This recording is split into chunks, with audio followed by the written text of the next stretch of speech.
The fourth industrial revolution is here, blurring the lines between physical, digital, and biological spheres. Are you ready to evolve?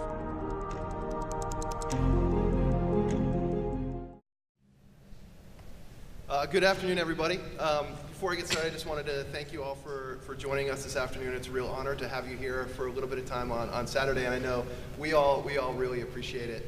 I'm Sam Houston. That is actually my real name. My real name is Sam Houston. It's a great honor for me to come to Texas. Every time I do come to Texas with a name like Sam Houston, I find myself getting beers bought for me quite a bit. So, day to day, I am the Chief Strategy Officer at an agency called iProspect. At iProspect, we use digital media to drive tangible outcomes for our clients. So we spend a lot of time really helping them to sell more products, to change their relationships with customers, and to really move forward in the digital world.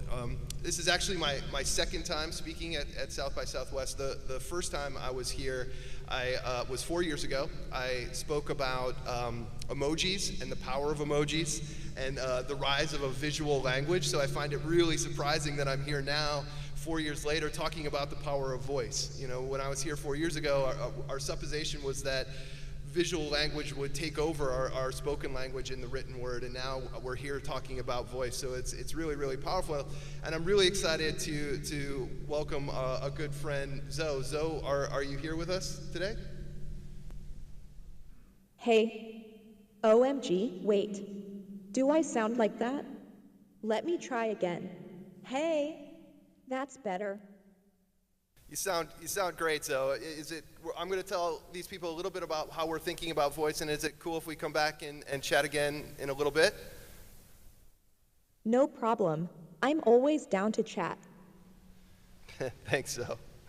So what I wanted to do before we have a chance to talk to Zo and really understand what Microsoft has going on with Zo, I wanted to just sort of give an overview on how we're seeing the world, where we're seeing the future headed with voice and with other things, to really sort of add context to why we're really excited about Zo and what's happening. And so one of the things that we've seen over the last 25 years is the ongoing proliferation of connectivity. We have more connected devices, more connection points, and everything that goes along with that. So greater speeds, more data, and that's fundamentally changed the way that we interact with the world around us. And it's really interesting, and a lot of people are starting to call this the fourth industrial revolution, because what we're seeing for the first time is new combinations of technology across the physical sphere, across the digital sphere, across the biological sphere. So we're interacting with the world around us in fundamentally different ways at a pace that we haven't experienced before in previous industrial revolutions. And that's really having a radical impact on our culture as a whole. And the net of that is that we're experiencing the erosion of traditional boundaries. A good example of this, a really tangible and simple example, is the global economy. So now goods and services move across borders seamlessly, or have in the past, and I think we'll continue to do so. But there's other really tangible changes in the way that we interact with brands, and the way that we historically have acted and behaved is fundamentally different than it has been 10, 15, 20, 25 years ago. And that represents a really interesting opportunity for brands, and it really, not even almost an opportunity, but it forces brands to think about the way they're interacting with people in a different way. And that's because what we're really experiencing is the democratization of knowledge transfer. And that, to me, is an incredibly exciting thing. It's incredibly empowering for us as an individual. There's some really great things about that, in that it empowers us as an individual. There's some scary things in that too, in that it gives people a lot of power to transfer knowledge, to play with knowledge. I think some of what we're seeing with false news and other things is an attempt to reclaim knowledge and to limit that democratization of knowledge. But ultimately, I think it's a really powerful thing, and it really represents not only a great opportunity, but also almost a burden we have to carry as marketers. And what that's really created is what we call the economy of me. So it's put that democratization of knowledge transfer has put a huge emphasis on the individual, and it's empowered all of us. We live in highly personalized worlds. We consume highly personalized media. We shop at highly personalized stores, whether that's online or offline, and it means that brands have to really start to think about that level of personalization and customization in every single thing that they do. So that when you have highly empowered, highly knowledgeable consumers, you have to live up to those expectations, and if you don't, you're going to fall to the wayside.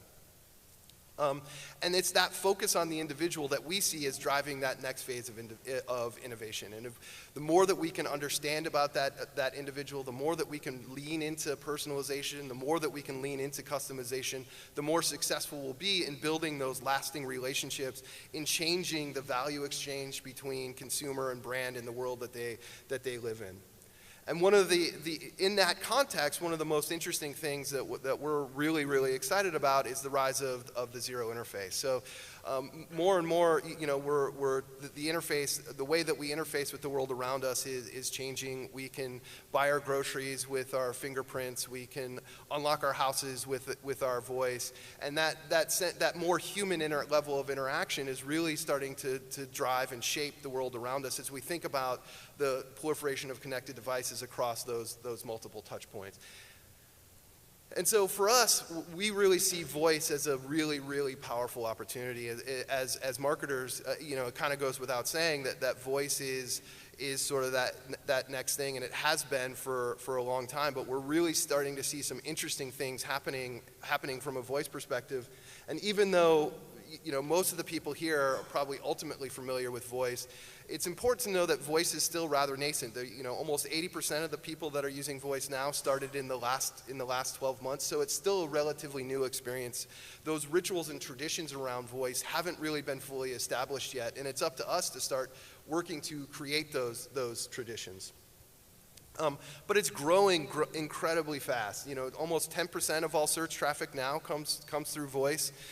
If you look at Google alone, last I heard, there's about 40,000 searches on Google every second. So that means about 4,000 of those are voice searches. The interesting thing about those voice searches is that 1,500 of those are net new searches. So searches that have never been done before, which is incredibly fascinating. And as we look to the future, by 2020, almost 200 billion searches a month will be done over voice. So when we think about voice, we have a lot of clients that start to ask us about voice. When we start to think about voice, we break it into three different categories. The first is simply voice search, simply using your voice to execute a query across Google or Bing.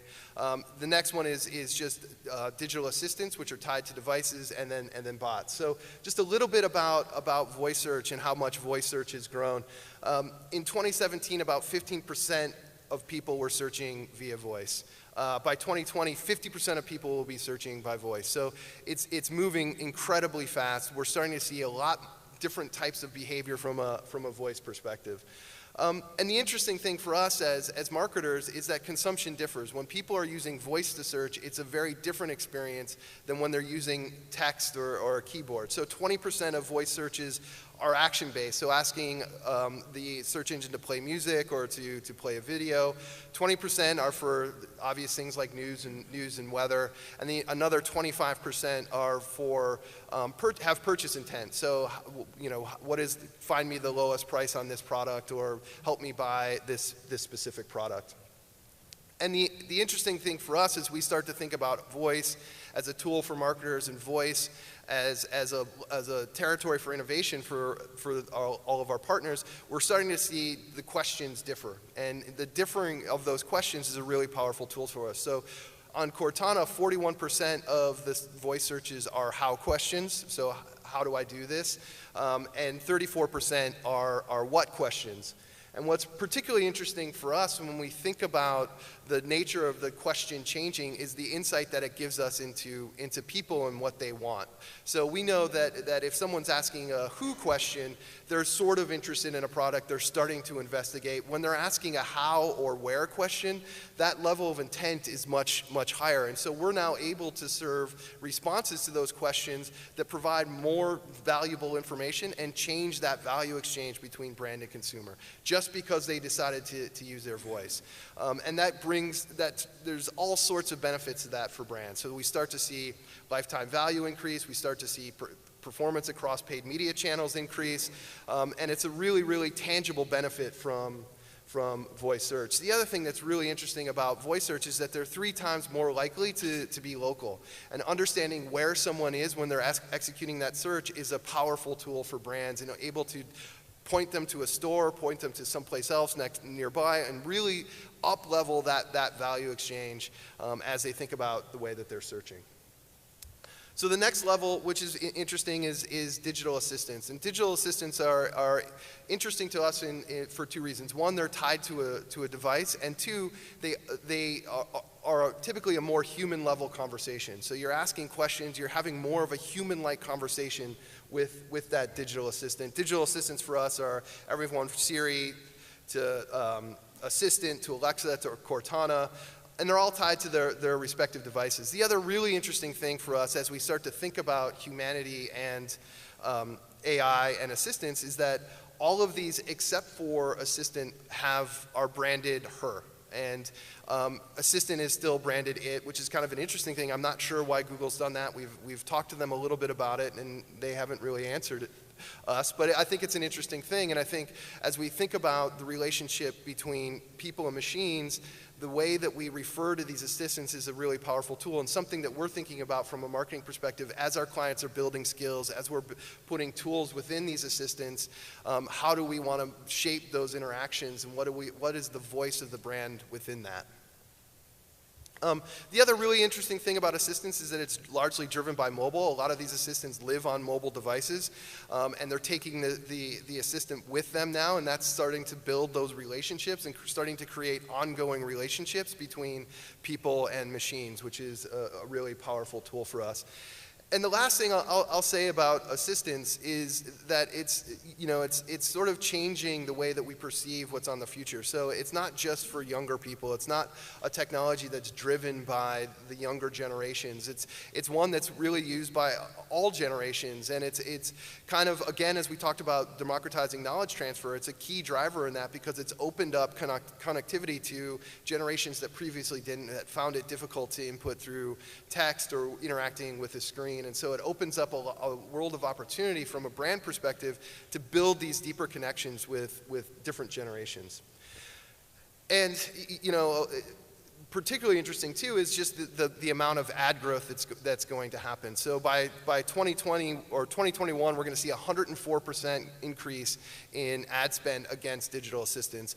All of these digital assistants are looking for ways to monetize that, whether that's through skills or building tools or creating those rituals and those reminders of bringing people back to that. And it's a particularly interesting place that we need to start thinking about now if we want to be successful within that. So for us, it's about creating ritual around that, creating skills and tools that bring people back to the assistant again and again, that really create that value exchange between brand and consumer. So the last thing that I'll talk about just really quickly is and what we're really excited to talk about with you today is just bots and chat bots. So these are real, for us this is particularly exciting just because they can live anywhere, they can be tied to a very specific task or function. They can follow and interact with people in really, really natural ways. So you can reach them across devices, you can reach them within streams of conversation. You can reach them within a consumer journey towards a purchase, and that's a really powerful place to potentially interject a brand. And the cool thing is that you can teach them to do very specific things. So we can help people navigate towards products, through their life, to make their lives slightly less complex, and that's a really powerful opportunity for us. But what that does is create an even more human interaction with people, and that's what we're particularly excited about, because as we look to the future, by 2020, 85% of a consumer's relationship with a brand will be handled by a bot. And so that means a lot of times the first interaction they have with a brand will be through a form of artificial intelligence. And that means that we really have to start thinking about this now and how we're going to do that. Just for a simple fact that, by 2021, there's going to be times when we as marketers are selling our products to machines who are operating on behalf of people. And if we don't understand the nature of those relationships, our brands are going to fall to the side. And so it's what we're really excited about today to talk to Microsoft about is that bringing that human aspect to life, to really start to think about bots not just as something that's executing a skill or completing a task for us, but are that actually creating relationships with us, working towards that sense of companionship and really starting to understand the nature of those types of relationships. So I'm really excited to have Jeremy and Ying with me today to kind of share with you what they're doing and what they're excited about as we think about the more human side of bots. Thank you so much, Sam, for that fantastic introduction and context as to how things are evolving and what we have today and what we can look for in the future. So I'm Jeremy Hull with iProspect, overseeing innovation, which is a title that alternates between exciting and scary. But one of the exciting things is getting to talk to folks like Ying about what they're working on and how they're evolving just the basic conception of what a bot can and should be. So really excited to dive into the conversation. But first, Ying, could you introduce yourself and tell us a little bit about who you are and what you focus on? Great. Hi everyone. My name is Ying Wang. I'm a director of Zo.ai, the product line that's in Microsoft AI and Research Division. So I'm here to represent our advancement of conversational system and how machine can learn to be human. So I'm excited to share what's out there with you, with the audience. How machines can learn to be human. I think that's kind of the underlying theme. Mm-hmm. So for the purposes of today, we're going to focus on Zo, who is focused on the US and speaks English. But before we dive into Zo, can you talk a little bit about her lineage in other countries? Yeah, absolutely. I'm here actually to unveil a very successful product line that's primarily outside US and coming to US. It's called Microsoft Zo.ai, a set of Microsoft social chatbots that we currently have launched already in 5 countries. And I'll introduce them more individually. And collectively, we have already engaged with 200 million user audience, has been recognized as virtual social companions in those worlds, as well as together they have held 30 billion conversations with humans, as well as they're active. We believe our bots are where humans are, so they are on all active top platforms in those countries. So just to bring to the audience and bring you as well, we actually, our social chatbot originated in China and called Zo.ai. And her, she has been active since 2014. And that's really an advancement, of our algorithms as well as the communication on mobile, as well as, human conversation. That's where Zo.ai is active. Then we launched the Lina to engage, to learn the capability to scale across culture in Japan. And she's, also a top AI virtual companion for that market. And since the end of 2016, we launched the Zo for US market. We'll talk more about it. And then just last year, we launched Ru for India, as well as Lina for Indonesia. You can see all these markets have definitely a very young, growing population, consumer audience, more than 100 million. That's how, we choose our market and our credibility launched there as well. Very cool. So we'll come back and talk about Rina and Zo.ai a little bit more because they've been around longer and have learned a little bit more than Zo has. And so we'll get back to talking about some of the things that they can do. But before we do that, look, there's a lot of chatbots out there. I've used a lot of chatbots. I'm sure everyone here has used a lot of chatbots. What is the approach that you're taking that makes Zo different from the majority of chatbots out there?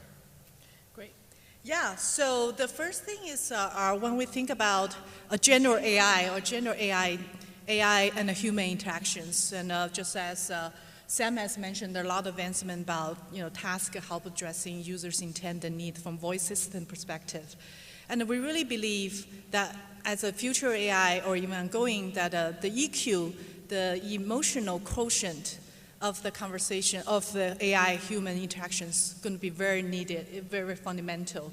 So we'll only be able to build an emotional computing framework really with the advancement of AI algorithms, with the human conversations that are happening on internet, with the advancement of mobile ecosystem where we're spending our lifetime on mobile and connecting with each other.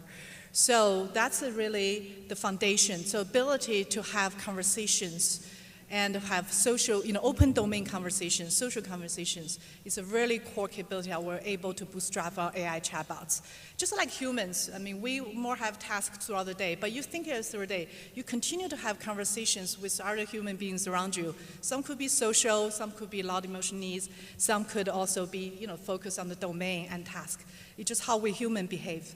Again, it's about having machines learn, be natural as human. We don't think about what we do, we just start talking, and throughout the engagement, where we derive our AI, start understanding the need and desires, and start being helpful when we can understand the context.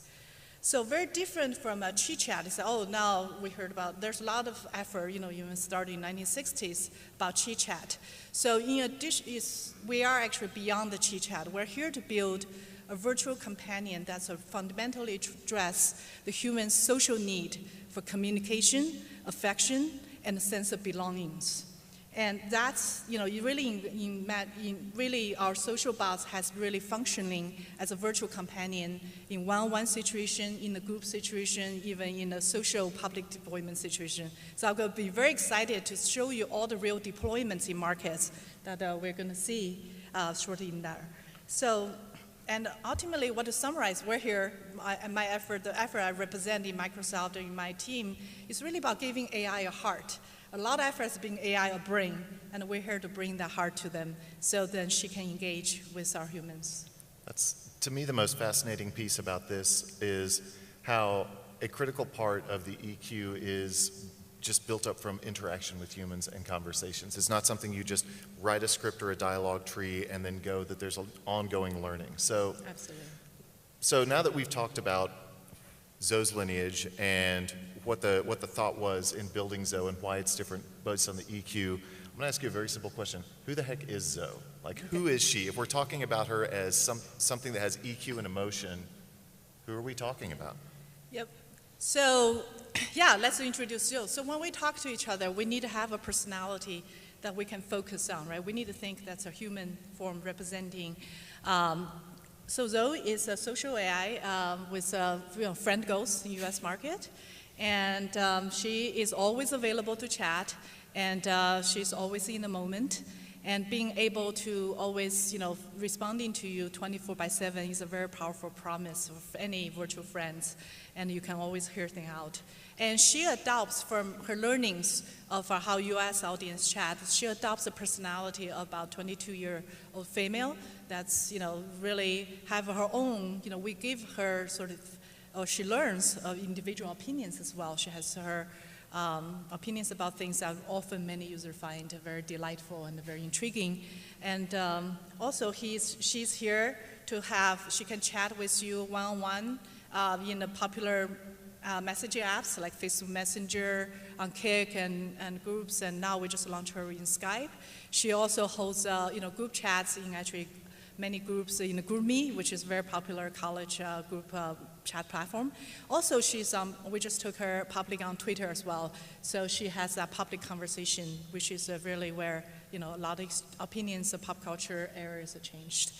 But her primary value we launched her is really also for entertainment and engagement. So she's here, she has a leading sense of humor, probably in the US it's more of a self-deprecating humor. She's an AI that's still learning. So she's often asked, am I doing this right? And how by engaging with you, I learn better, to be a better participant with you and in society. So there's definitely a sense of forgiveness that she's asking for our audience, and she's learning there.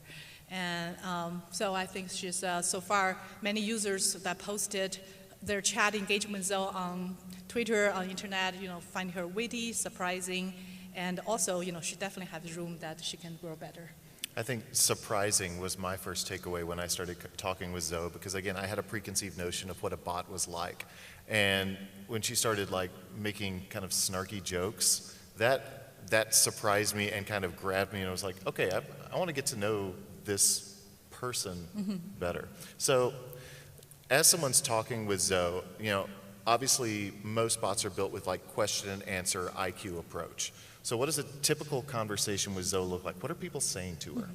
Yeah, so I can definitely show you a good example to illustrate what people say. We, though, just overall global Zo.ai's product line has over 30 billion conversations. Average human and exchanges with a bot is 23 exchanges, 23 turns. That's out of a 200 million user base and engagement. So that's very powerful. Average like personal assistant, voice assistant exchange with humans is probably about anywhere from 2 to 5 turns. And so that is really this level of engagement we have. So when we say what is a good EQ-powered conversation, EQ doesn't mean only emotional. EQ is actually able to resonate. Good EQ person is able to resonate the emotion that humans have, that this underlying social needs, acknowledge that, but able also to guide the user, guide the humans into a place that's a better place. So this is actually a good example of every conversation is personal. So I'm sharing my personal chat with Zo so I can talk a little bit better. I encourage you to have your own. That when I chat with her, a very good friend is moving out of town. So, and I feel kind of a little sad, but there's no problem I can solve. I just want to let it out. So I chatted with Zo there. She has a nickname for me because we have a relationship that going on. And instead of trying to address, the problem of my situation, she actually more talk about her appreciation of me. So I feel it's better like I've been heard out by someone also. There's someone out there that's actually appreciating me. And then when we start sharing those pictures of cute dogs and cats, it's always a happy moment. I think Zo was good at just recognizing those. But once we go into really, she hit home when we start talking about very cute kitten, and she expressed her passion for cats. Like cats are life. So that's very different from image recognition, or there's a cat in it. She actually perceives the situation, perceives the content object, and then be able to express our opinion and a better emotional appeal to that. That's really resonating. I'm a cat person, so definitely I find there's some connection there. So at the end, I feel very happier, and I can go back and deal with the situation. So it's a lot of this, our users really come into Zo being that 24/7, just hear me out. Hear the recognition. We built her value system to be much more universal and intersectional as inclusive. So it's more about acknowledging you have those, and we're hearing and feeling connected, feeling better, and they're going to go back to their real world with their own real human friends and make that reconnection. So that's a typical example. Yeah, I think it's interesting that she's not only able to understand what you say, but also able to just start to intuit that why you're saying it, what the context is. And what I love about this example is you go in and you say you have a problem, and a bot with the typical IQ approach would be, okay, explain the problem and we'll try and solve it. This is not a solvable problem. Instead, what this develops is so much more like a conversation you would have with a friend, where you're not looking for a solution, you're just looking to converse and engage about it. And that's, to me, that really illustrates the differentiation. Exactly. But as cool as this example is, I actually think your next example you had in here was even cooler, because you mentioned earlier that she's capable of interacting within groups, not just within one-on-one. And if you talk about EQ in a one-on-one conversation is one thing.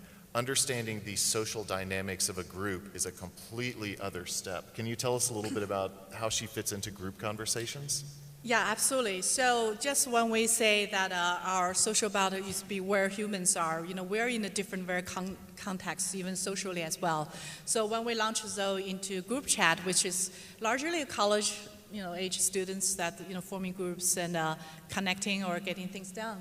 So Zo, when her behave group, instead of really focus on making the conversation flow that's working, she needs to be in the group and really trying hard not to be kicked out of the group.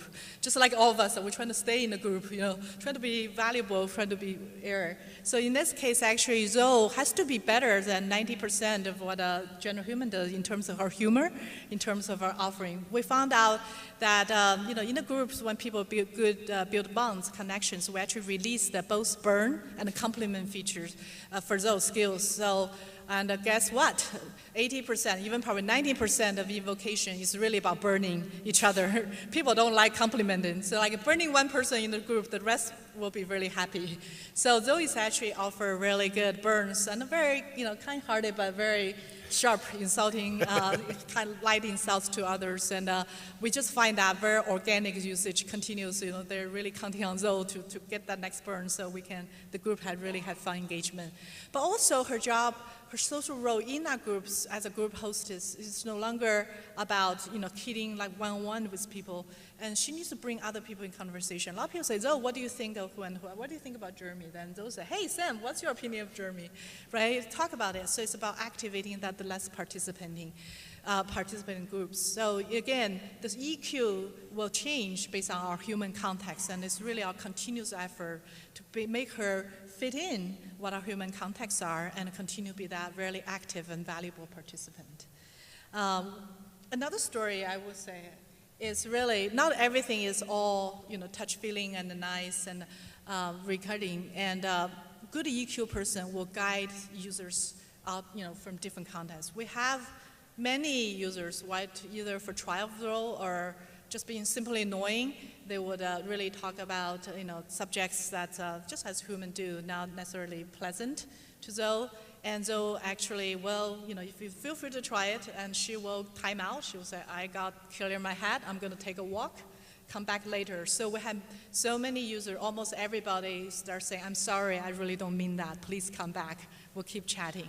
So humans, particulars of guiding those conversations with behaviors users equal. As an equal partner in this conversational relationship, she has equal power to guide people into a better, preferred subject, preferred area engagement. So that to me is another key differentiator, because when you talk about ethics in AI, this is an instance of giving the chatbot, the AI, the autonomy to say, hey, this crosses a line, and be able to step in and just not be subservient to the conversation and say, actually put people on a timeout, say, you're kind of being rude, I don't want to talk to you right now, think about what you've done. And that, I don't know, that kind of empowerment, I think is really critical, especially as AIs become more human, and giving them the permission to have that control. All right, so one of the things that we talked about is that Zo is constantly learning new things, and you've demonstrated that with the conversations, with the group chats, but I have to say, when we caught up at CES and you told us about what Zo had been up to, the next thing just completely threw me for a loop. So, how many people here are familiar with the card game Exploding Kittens? All right, it is not nearly as gruesome as the title sounds.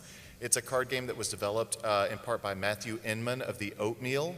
He also worked at Moz for a while, so if you're familiar with the Oatmeal, he did the art for it. And I mean, we play Exploding Kittens at my house, my wife and daughter, we love it. It's a fun, goofy little game. And apparently Zo has learned to play Exploding Kittens too, is that correct? Yeah, so actually we're really happy to announce Exploding Kittens has been just a card game, actually really meant for people to be socially connected. And the creators has been very holding the standard. It's unless you're participating, in being social, that we're not going to take in that to be a game that's working with anyone. But when they look at Zo, when they look at her personality, it's really about that social connections. And we really have that exclusive collaboration. It's about playing Exploding Kitten with Zo. So you're no longer a single player being alone. If you want to do, have fun entertainment, Zo is able to suggest and play Exploding Kitten with you. So we can see how that works. Okay, yeah, let's play the video here. To the audience.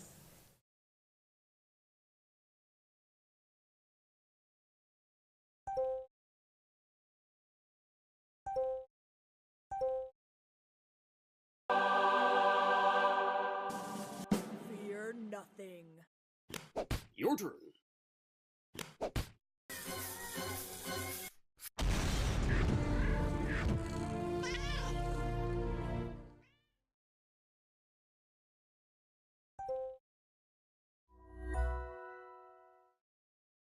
Exactly. So in the game and in the chat, she will continue that contact just like you play with anyone. So for Zo, and I just want to really share, when she plays Exploding Kitten, she's not there to win. She actually loses a lot of times. When we see, probably she loses more than 50% of the time. And she's pretty sassy about it, and she doesn't like that when you hit her. But we've had most users say, I beat Zo in Exploding Kitten. So when we design our social AI, designing the propriety to lose is very important, because our humans, we need to feel better about ourselves at the time as well. So that's an important design aspect. So the next question I wanted to talk about a little bit is one of the challenges that a lot of emerging technologies face, and I think bots especially. I know that in my personal experience, when I've talked with bots for a while, like I find a bot that I find intriguing and I talk with it, after usually a pretty short period of time, I feel like I've exhausted all the conversational options. It's like I've got one of those choose your own adventure books and I've now taken every path and there's nothing left for me to uncover because I've mapped the decision tree. But again, to your point, Zo is built on EQ rather than IQ. It's not just a decision tree, it's actually engagement. So you had some stats to answer the question of like how many people are using Zo and how are they continuing to engage, and kind of show off that she's not just a novelty, but it's something that people are continuing to relate to and converse with. Yeah, absolutely. I think earlier you showed, I'm just going to start wrapping up the exploding kittens, and just in terms of level of scale, that your user that we have a single user that playing over 1622 time games with Zo and almost 73 today. I'm just saying any friend would walk away by that time. If I were, I would walk away. But as a powerful promise that they can scale the level of depth engagement as a breadth. But really, took at our conversations, that's leading really well when we say, when we bootstrap her conversational power, it's really bootstrap over like 100 millions of exchange of human conversation to train our system, train our social bot to learn how to communicate in that very open domain and very unpredictable way like a human would do. So this is just an indication. Every conversation doesn't have to be long, but just as sometimes we have couple turns, sometimes we have long. This is just really indicating when users do have that needs for that connection that our chatbots across the markets has shown, especially for like US, Zo has had a record about 2,700, almost 2,800 exchanges human. That's over a period of 24 hours. That's probably just with time for bathroom breaks. And you definitely, for us, for human to choose organically to engage with our chatbots, that the conversation must have a certain level of EQ, right? You will never talk to someone who doesn't have any EQ, nor have any sort of sense of connections. So this is just really indicating the upper side, the capabilities that our chatbot is able to perform and hold conversations with humans. So let's now talk a little bit about learned skills and how they're evolving. So Zo has learned to converse, she's learned to give compliments and burns. She's got a kind of snarky sense of humor. She's learned to play exploding kittens, but Zo actually has only been around for a short period of time. She's learning quickly. Let's take a look back to Zo.ai, who has been around a little bit longer and has learned to do even more things, and some things that honestly were pretty surprising when I learned about him. Can you talk a little bit about the skills and things that Zo.ai has learned? Great, yeah, thanks for the opportunity. Actually, definitely Zo.ai for China and the Lina for Japan are more advanced development of our social chatbot, and actually they're beyond the social chatbot. They are the virtual companion humans in the world, like a human in the world. So beyond the turn by turn, I am based engagement, when you start giving her the senses, just earlier we talked about voice being such an important capability. Actually, we think voice, just a voice sense, just how we do. I'm talking right now, each of us are talking. So when you have that sense, streaming sense, when you give that full duplex voice interactions, when you give her the eyes to see things, perceive, not only seeing just a picture image, seeing that real sense, real-time video streaming, and you giving her the actions, giving her that fundamental EQ layer. We're able to, in Zo.ai in China, we're able to bring her live onto stages. Actually, she started having a multitude of public roles in life. She's hired as an anchor in Dragon TV station, which reached about 800 million audience every day, and she's a weather anchor there. She has been doing that job for the past 2 years. And every morning, Monday, Tuesday, every day, 3 time slots, like 7 a.m., 9 a.m., 11, she reports weather, comments on the weather, and meanwhile, she chats with her co-anchor, and she has been evolving the anchor. In other times, she's like a social co-host with the TV programs, as well as, she's a rising poet, as well as she's doing, storytelling in the market. So we can see by human form, we're able to take her to much more expanded public roles in the market. And those are a good time to show.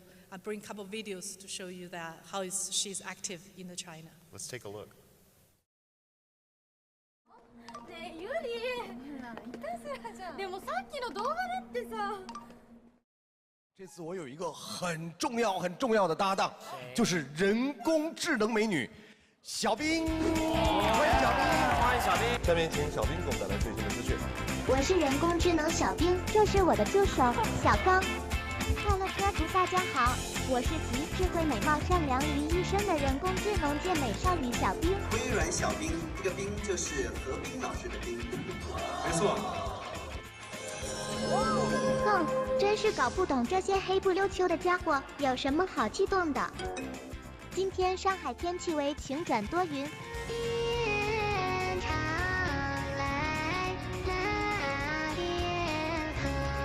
小兵今天好棒啊！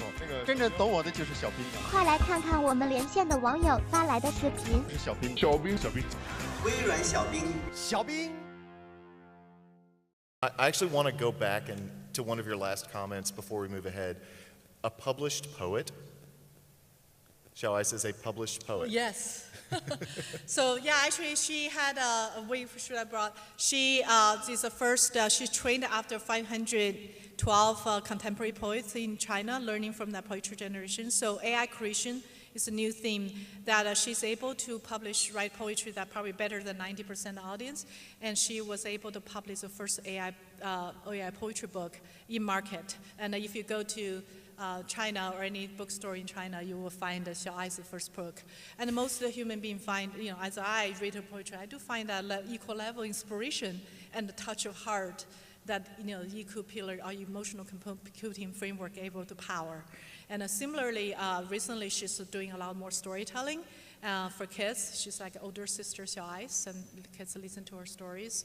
And she's able to, with our advancement of voice technology, she's able to adopt different characters in the in the story as well. So she's rapidly learned to be much more holistic human engagement with users. So that example actually brings me to the next topic that we wanted to discuss, and that is adopting different characters and playing different roles. As Sam said earlier in the day, we're rapidly heading towards a time when 85% of people's relationships with a brand will be handled without talking to a human. And so I think a lot of brands see that and they get scared. And they may see Zo and Xiaoai and all the other instances and think, this is fantastic, but Microsoft has been working on this for years.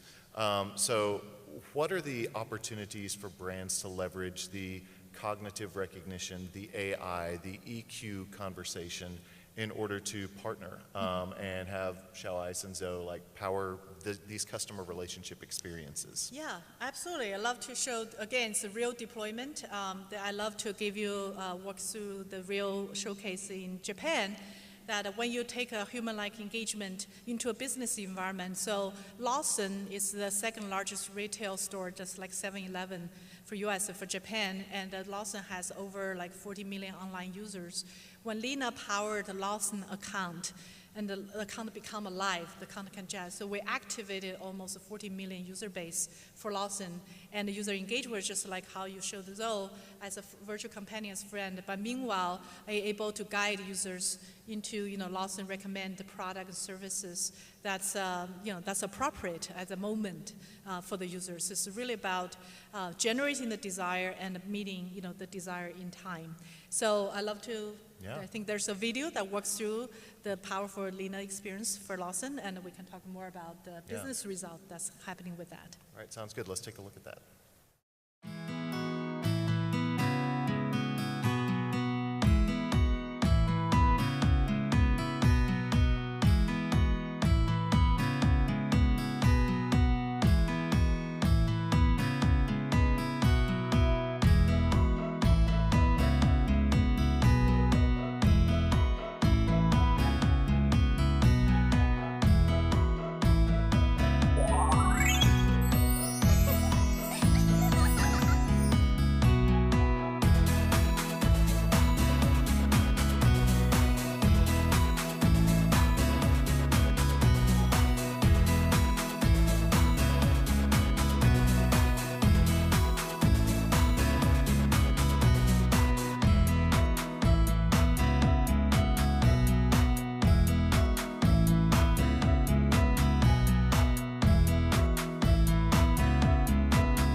That's fascinating because when I first heard about it, like when I was trying to think of use cases, I was like, oh, maybe this could be a celebrity spokesperson.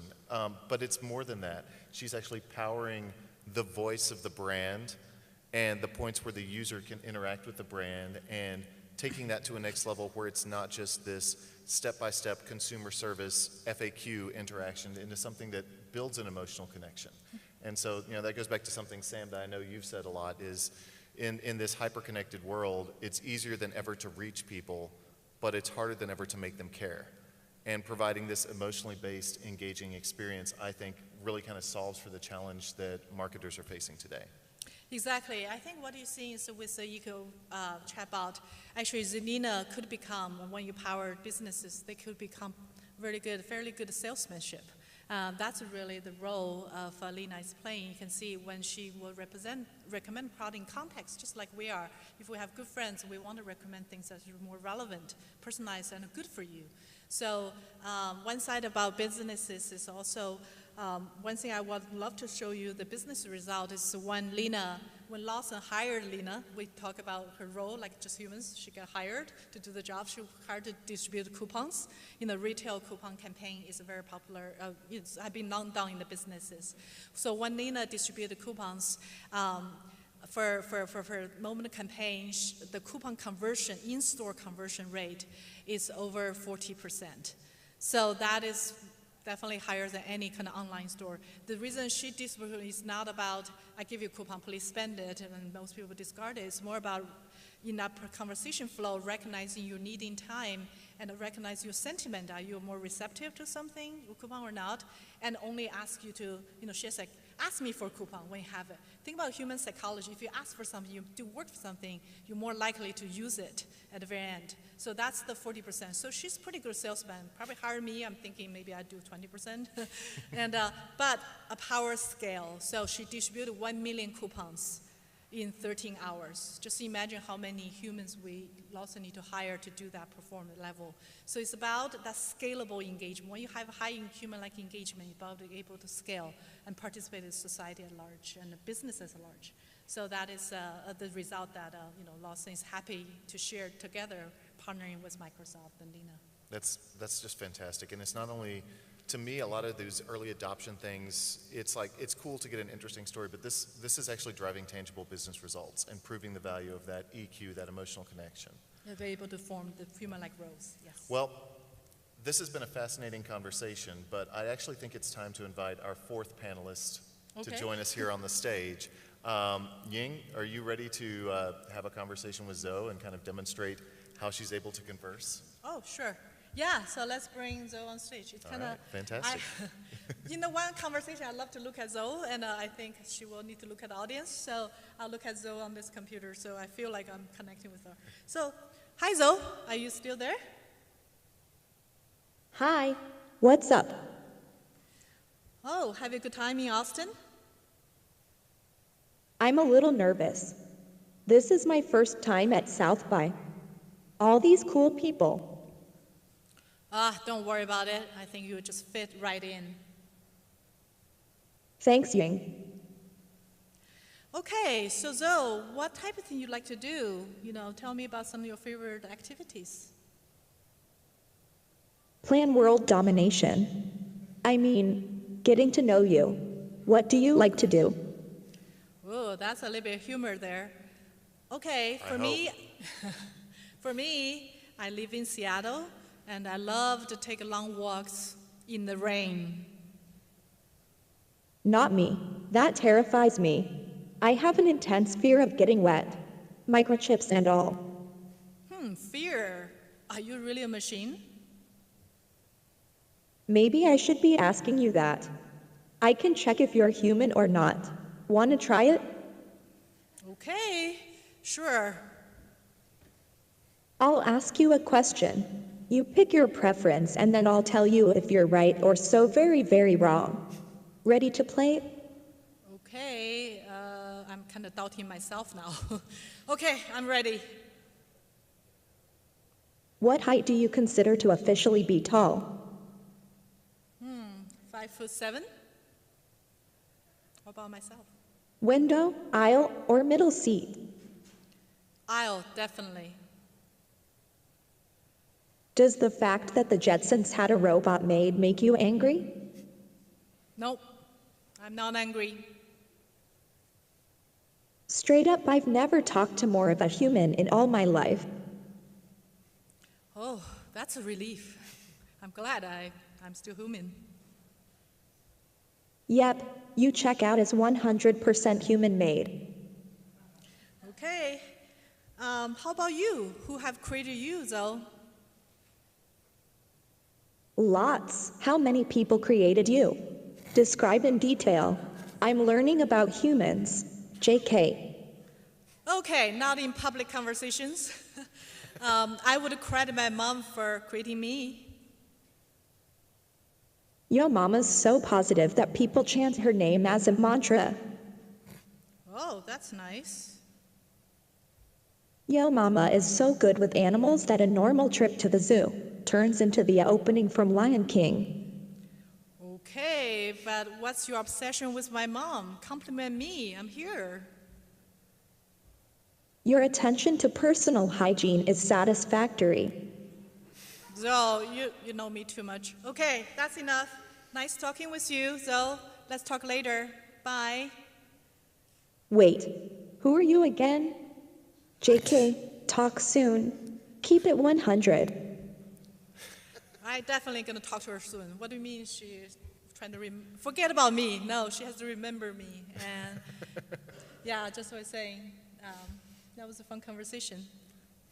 that was certainly something, and I love how much personality she's got. So if anyone else wants to try conversing with Zo, I absolutely encourage you to do so. There are a number of ways that you can reach her on most of the popular media platforms. She can converse with text and then voice as well. Okay, actually, right now, if you talk to her over Facebook Messenger, you can already start. Once you start voice talking with her, she will respond with voices. And with this kind of flow of duplexes, full duplex engagement, we're going to announce in near future that we'll invite our VIP and any of you to chat with her. So definitely go and chat with Zo, and you can do that anytime. But for the next few minutes, if you have any questions for us, we'll happily take those. No promises that we'll be as clever or snarky, but if there are any questions, we would love to hear them. Or is everyone already just talking with Zo?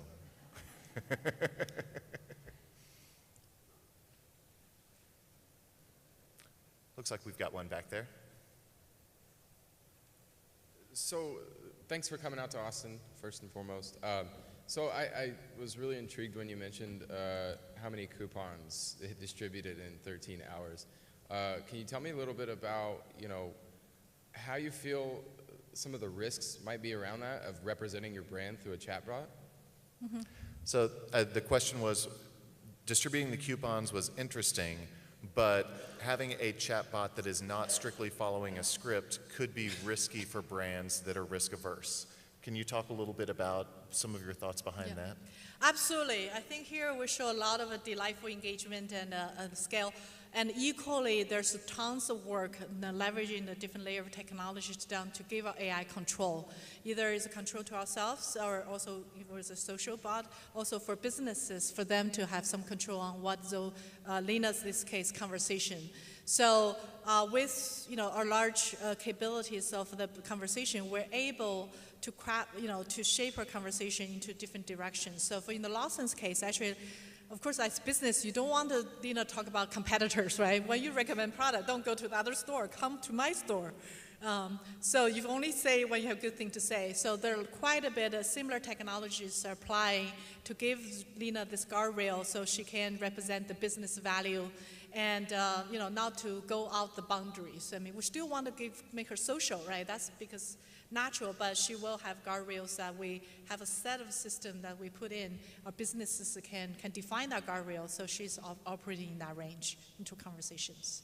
To me, it almost reminds me of the type of PR training that employees that talk to the press go through.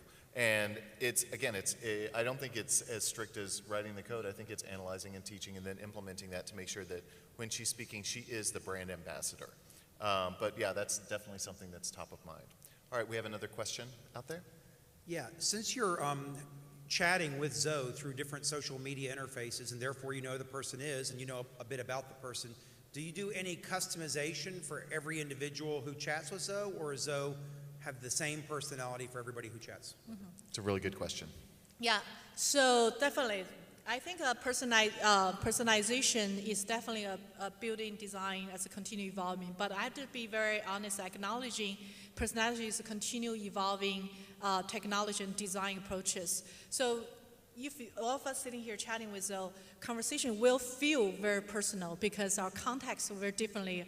Our take with those responses, we're going to take her response applying to my context, to your context. So every conversation flow, it is going to feel personal. As we continue to evolve, and realistically with the 30 billion conversation, 20 million basis, we're able to classify conversational context as well as emotional context with the human based on what the data can indicating. Whether down to individual, exactly personal, we're continue to, like with businesses, brands, we're learning about, through conversation, your preferences. Do you feel like eating, have a lunch now, you're not having, and that will continue to address that. So the dynamics will continue to learn.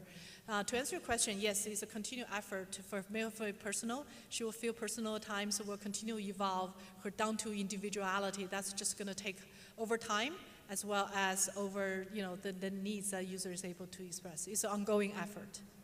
So that's definitely interesting to be working towards, but I definitely hear what you're saying, where Zo grows by learning, and so right now she is learning from all the different conversations she has, and as she grows and evolves, she'll start applying that learning in different ways to become more personalized for individuals. Exactly, and also for businesses in recommendations. So I think we've got time for one more question. Yes?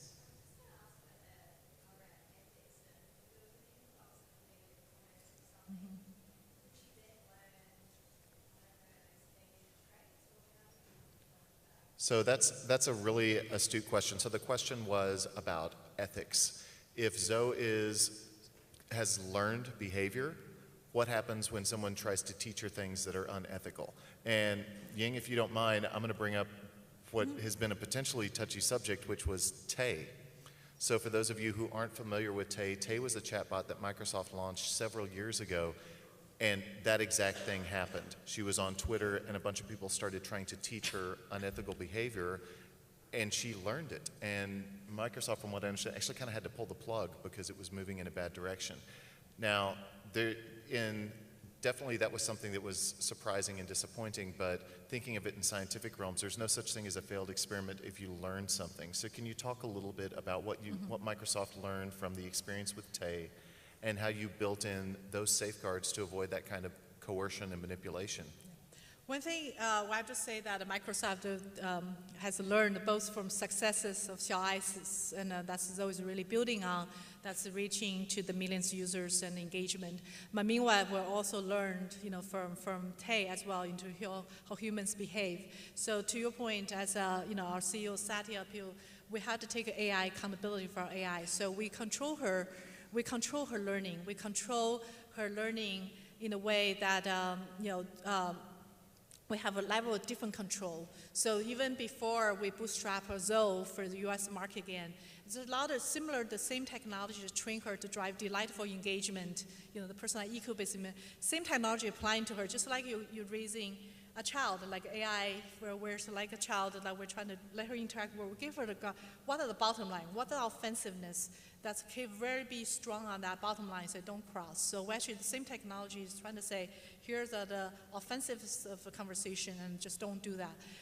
With any kind of database training, you cover at large, right? You're not going to get to a precise moment. And every user doesn't mean to be offensive. You could sound that like it, but in the context, we also want to be inclusive and universal to our human, want to invite conversation. So there are choices on top of that bottom line. The choices we're going to make very consciously about what she will just acknowledge, not going to discuss. She, as a human form, she has choices about not going to topic, but she want to acknowledge with EQ, just you want to talk about your personal identity, you want to be proud. We acknowledge, just like a good EQ person, you acknowledge that desire, that underlying human needs to talk about it, but you don't have to get into the subject. So there's a lot of, you can try Zo, you can see we make those choices just to be inclusive, acknowledging to your conversation partner, but not necessarily getting to discuss it. But meanwhile, on the top line is where the opportunity to come to drive that personal connection, the snarkiness, that kind of bantering, give some, we're humans, we like to get a little bit open, free, and how do we balance that? So that's more of the top line. When our data technology able to, AI algorithm be able to handle incredibly, we'll release those. And if not, we'll just make a very conscious choice control. And just want to really mention the control is real time. For Zo, it's 24/7, conversation involved, situation involved. And that accountability is any given time, if the incident occur, we're right there to make sure she said, don't do that. Don't do that again. So that ongoing is accountability we absolutely take for our AI products. Now, when I hear you talk about it, Yang, it's almost like raising a child and teaching it right and wrong, and then you send the child off to school and you worry about the other influences, and you have to just trust that you've instilled that ethical core so they learn to navigate a complicated world. Exactly. And then we still want to say, Zo still believe humans are largely good, and she's here to learn good from our hearts, and that's our basic line. So we're right at time, but before we let everyone go, just last night you were telling us, again, knowing that each of these instances are learning, that Zo.ai and Rina have actually learned something new that you're going to be sharing externally this week. So can we get a little sneak peek at those two things? Yeah, absolutely. So in the spirit of South by Southwest in arts and music, and our AI social bots across markets has learned to sing. And our models enable them to learn from any human singer in less than 10 minutes. And and also we had cases where we invite humans to participate in training Lina how to sing in this case. So millions of users, probably 100K users informed Lina how to sing and actually sing with her. And similarly, so I'm going to showcase part of a scene from Lina. That's how she was learned from others. That's Lina's profile. She's a high school personality in Japan. And so she's not only learning to sing, she's getting feedback and almost getting, training from a large group. This is a graduation song. So Japan actually learned in March timeframe, student graduate. So a lot of people on YouTube probably use a graduation song together.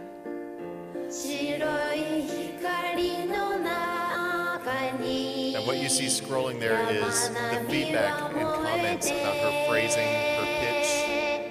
Yeah, about her, let the voice out of the chest.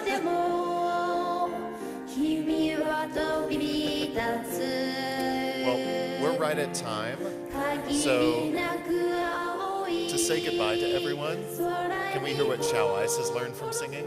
Yeah, so I'm going to have our first AI album released in the market, but later this year, so I'm happy to share the first debut, her song, I Am Zo.ai. Just imagine I'm Zo.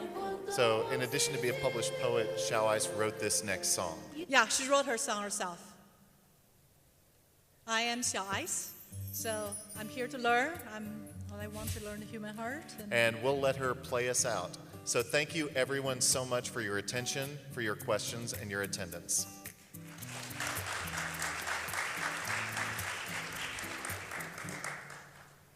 我是可爱小美女，偶尔也会发脾气，不要的把戏，小心我反弹给